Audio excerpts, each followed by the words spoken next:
My name is Katie. I am the Ontario campaigner for the Wilderness Committee. Yeah, I'm Eric. I'm the Manitoba campaigner for the Wilderness Committee, and we're in Vancouver for strategic planning for our organization, but we're also the two people that do park logging. So we want to talk to you a little bit about what we do on the ground in Manitoba and Ontario. Algonquin Park is the only park, provincial or national, that still allows logging, industrial logging. We have a campaign to end logging in Algonquin Park. Yeah, and in Manitoba, it's Duck Mountain Provincial Park. For decades we've been calling for an end to logging in the park, and we've done a lot of work recently, field work. And I think that what people need to sort of experience, because not everybody can get into the park, but I want people to sort of feel what you feel when you're out in Algonquin or when you see this logging. What kind of feelings come out for you in Algonquin? Well, when I go on excursions in Algonquin, it's either to document logging or to document old growth forests, ecosystems that are in the unprotected part of Algonquin. So it's an interesting juxtaposition, doing both of those things. When we're looking for the logging, what really strikes me is you really realize how much of the park is cut off to the public, that the public doesn't have true access to because it's managed for logging. And then of course, when you get in there on these roads, these logging roads, to me what really gets me is seeing the machinery, seeing the giant trucks carrying all of those logs out of the park. And the giant extractor machines. It's very mechanized, and you feel that it just doesn't belong in a park. Yeah, like the piles of wood, right? When you go in and you've been documenting a logging area and you just drive past, rows and rows and rows of logs stacked up, and that was a forest, right? Like that was an ecosystem. And in Algonquin, it could have been really old forests too, right? Mm-hmm.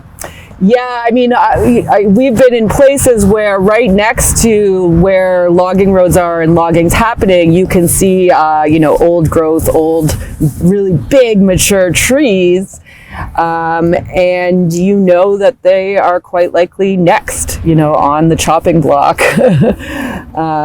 And it's a bit heartbreaking for sure, especially as a witness who's there witnessing and trying to communicate to other people who aren't even aware that this is happening in their public park. Yeah.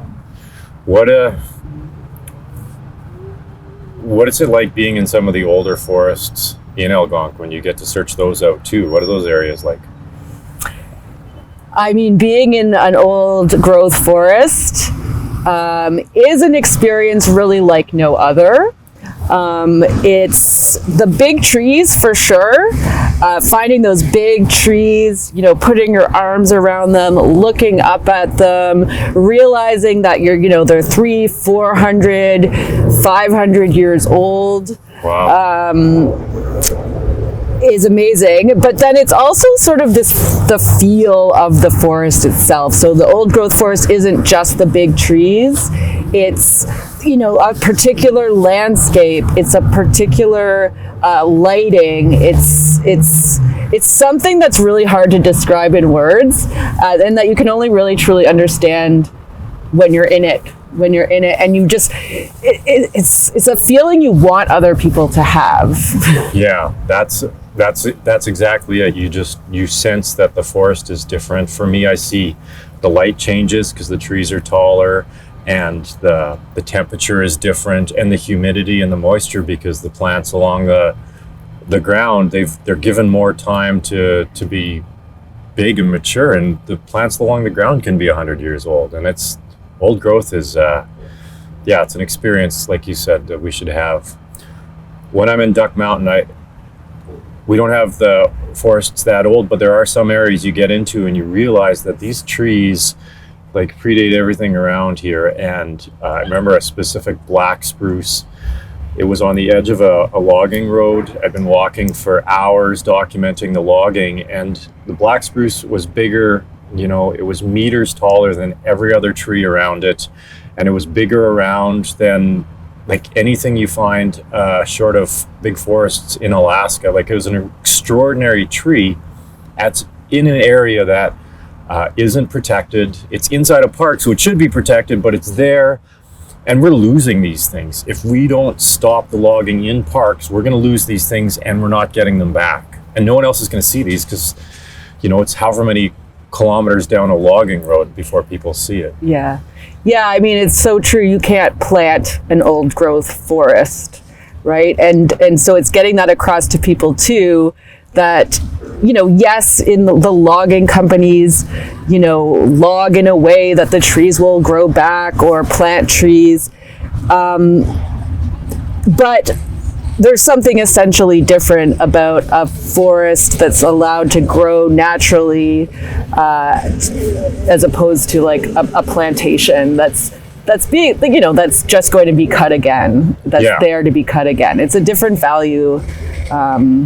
And yeah, once it's gone, it's gone.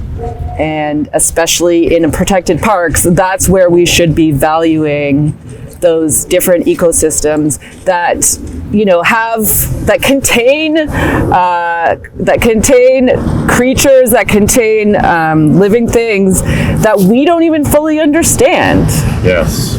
Yeah, the research that we still need to do, right? Like recently talking about the mother tree concept of these old trees and what they're actually bringing to the forest, and we haven't studied those in very many places. In Ontario, we haven't studied it enough, and Manitoba for sure. There's a big push right now. Biodiversity agreement was signed in 2022 in Canada. 196 countries called for 30% of the lands and waters to be protected by 2030, and our parks should be part of that. Our parks that aren't protected. So if people hear stuff about Algonquin, what have you got? What are you directing them to right now? Yeah, I mean, it's a bit crazy to think that we're trying to get to 30% protected by 2030, and we're not even truly protecting the parks. And so, you know, the 65% of Algonquin Park that's open to logging, that's managed for logging, is not even currently counted nationally as a protected park. And a lot of people don't realize that. So it's a low-hanging fruit in terms of growing protected places. Right now, what we're asking people in Ontario to do is send an email to our Minister of the Environment, who's in charge of parks and protected places, to open up the Algonquin Park Management Plan. So all parks have management plans. In Ontario, they're meant to be reviewed and revised, including public consultation, every 20 years. Algonquin's management plan hasn't been reviewed since 1998. Wow. So we're in 2024. That means it's 6 years out of date for review. And opening up that management plan will give us, the Wilderness Committee, and the public an opportunity to say we need to end logging in the park. We're in a biodiversity crisis. We're in a climate crisis. When you know, it's time to manage the park for the highest level of ecological health, and logging just has no place. Logging doesn't fit in logging ecological doesn't belong. health. Yeah. And that's on the website. You'll be able to write a letter to the government and give the government your opinion on that. Yeah. The same thing is true in Manitoba. We have something on the website that asks for Duck Mountain Provincial Park to be protected.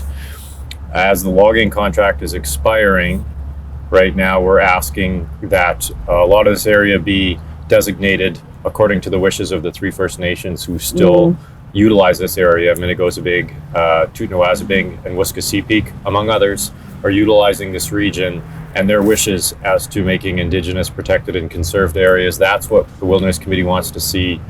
We don't need the logging companies making all the decisions on this big Duck Mountain region. I think that people should recognize that we're going to keep doing this. We're not going to end logging without people's support, and they should reach out. They should support the Wilderness Committee, and they should also reach out to their government in Ontario and in Manitoba and make this push. So I'm Eric in Vancouver for the Wilderness Committee. I'm Katie in Vancouver for the Wilderness Committee.